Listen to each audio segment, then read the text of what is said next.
दंडवत प्रणाम। श्री चक्रधर स्वामी महाराज यांच्या अवतार दिनाच्या सर्व भक्तांना खूप खूप शुभेच्छा। आज मी तुम्हाला चक्रधर स्वामी महाराज यांच्याबद्दल थोडक्यात माहिती सांगणार आहे।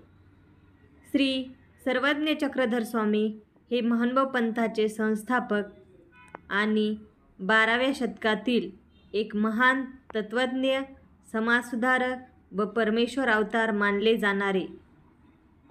त्यांनी वर्णभेद, जातीभेद, अस्पृश्यता यांसारख्या सामाजिक रूढींना विरोध करून अहिंसा, ब्रह्मचर्य, तपस्या व भक्ती या 4 शिकवणींवर आधारित समाज सुधारणा केली आहे।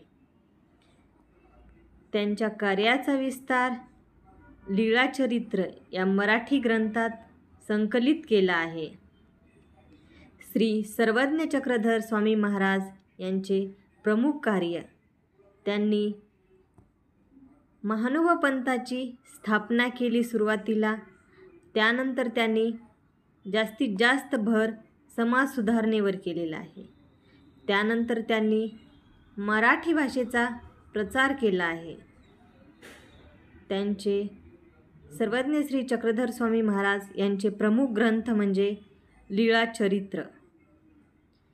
श्री चक्रधर स्वामींचे लीळाचरित्र या ग्रंथात त्यांचे पट्टशिष्य म्हायभट्ट यांनी संकलित केले आहे। तरी सर्व भाविक भक्तांना चक्रधर स्वामी महाराज यांच्या अवतार दिनाच्या खूप खूप शुभेच्छा। दंडवत प्रणाम सर्वांना।